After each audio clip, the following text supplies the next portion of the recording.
Hello बच्चों, आइए इस प्रश्न को देखते हैं। कान में संतुलन अंग है, तो यहाँ पे पूछा है कि कान में जो संतुलन अंग है वो कौन सा है। तो विकल्प ए में दे रखा है लैगिना और सेक्युलस, विकल्प बी में दे रखा है अर्धवृत्ताकार नलिका और यूट्रिक्युलस, विकल्प सी में दे रखा है अर्धगोलाकार नलिका और ऑटोलिथ, और विकल्प डी में दे रखा है ऑटोलिथ और लैगिना। तो यहाँ पे सबसे पहले इस प्रश्न की जो मुख्य अवधारणा है वो हम यहाँ पे लिखेंगे। तो यहाँ पे अगर इस प्रश्न की मुख्य अवधारणा लिखें तो हम यहाँ पे जो है बात करेंगे मानव का कान की। तो हम यहाँ पे बोल सकते हैं मानव का कान या मानव का कर्ण। तो मानव का जो कान होता है उसे हम लोग मानव का कर्ण भी कहते हैं। तो यहाँ पे अगर हम देखें तो मानव का जो कान होता है या फिर जो कान होता है वो क्या करता है, तो यहाँ पे वो दो संवेदी कार्य करता है। यहाँ पे जो कान होता है, मनुष्य का जो कान होता है वो यहाँ पे दो संवेदी कार्यों को करता है, दो संवेदी कार्य करता है। तो यहाँ पे वो कार्य कौन कौन से हैं, तो यहाँ पे जो पहला कार्य आता है वो आता है सुनने का। तो हमारा जो सुनना जो कार्य होता है वो यहाँ पे कान का होता है। और दूसरा यहाँ पे होता है शरीर का संतुलन बनाए रखना।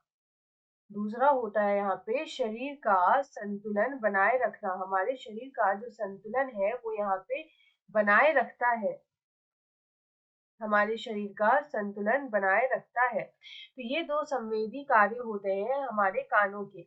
अब हमसे यहाँ पे ये पूछा है कि कान में संतुलन अंग कौन सा है। तो यहाँ पे अगर हम बात करें संतुलन अंग की, अगर हम संतुलन अंग की बात करें तो यहाँ पे जो तीन अंग पाए जाते हैं कान में वो यहाँ पे संतुलन अंग होते हैं। एक होता है अर्धवृत्ताकार, एक होता है अर्धवृत्ताकार।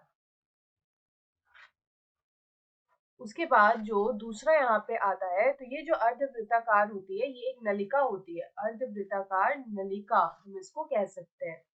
जो दूसरा आता है वो आता है यूट्रिक्युलस, इसको हम लोग बोलते हैं यूट्रिक्युलस।